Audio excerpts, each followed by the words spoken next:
shocking, controversy and speculation, and might I say gossip, is once again being linked to the royals. This is not the first time the monarchy is in the spotlight for all the wrong reasons.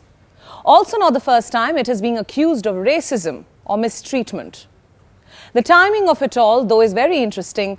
You see, the skeletons are once again coming out of the closet at a time when the Buckingham Palace is preparing for the coronation of King Charles III. He will formally ascend the throne on the 6th of May. Now here's a man who has waited all his life to become king, to step into the shoes that he was supposedly born for, to wear the crown he feels entitled to. But here's the thing, what King Charles III will be wearing will be a crown of dishonor. A crown which has become all but irrelevant. Hello and welcome to Gravitas Plus. My name is Priyanka Sharma. This is Ngozi Fulani. She is the founder of a charity. Recently, Fulani was invited to attend an event at the Buckingham Palace. When Fulani went to the event, she was humiliated, harassed, asked about her nationality, her country of origin, her parents' nationality. She was asked where her family really came from. All of this because she was black. At one point, Prince William's godmother also moved Fulani's hair to check her badge. To ensure that this woman of color was not trespassing. When the news of this harassment broke, Prince William's godmother resigned from all her posts. She apologized. But did her apology or her resignation make any difference? Hardly. You see, the crown has a checkered history with racism.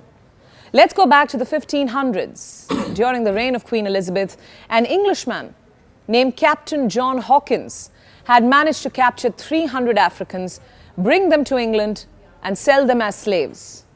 The profit from the slave trade made Hawkins greedy. He wanted more slaves to sell. So in 1564, Hawkins decided to set sail again.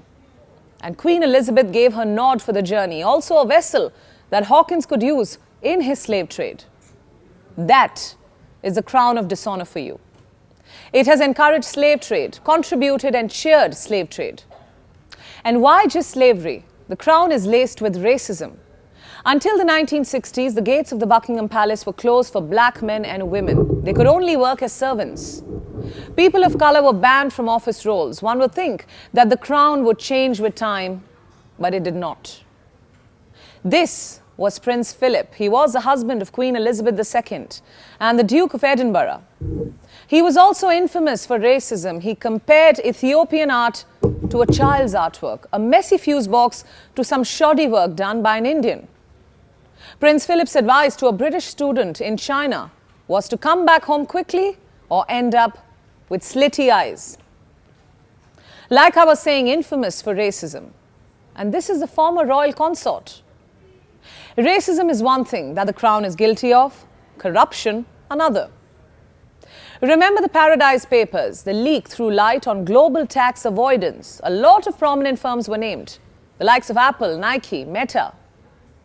Also named in the leak was the Duchy of Lancaster. We are talking about the private estate of Queen Elizabeth II and now of King Charles III.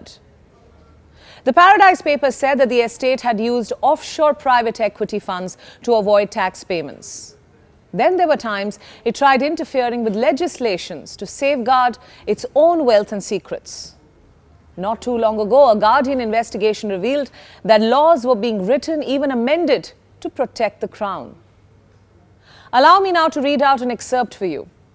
More than 30 different laws stipulate that police are barred from entering the private Balmoral and Sandringham estates without the Queen's permission to investigate suspected crimes, including wildlife offences and environmental pollution.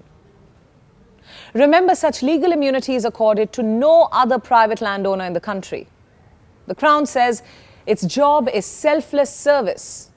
That's something Queen Elizabeth II told the Commonwealth on her 21st birthday back in 1947. I declare before you all that my whole life, whether it be long or short, shall be devoted to your service and the service of our great imperial family to which we all belong. But what the investigation revealed was a far cry. The Crown was found to influence legislation using an obscure procedure called the Queen's consent. What the palace would do is run laws through the Queen's lawyers to ensure she was not affected in any way. wherever she was, the Crown would lobby to add or change clauses. Like this one time when the Queen's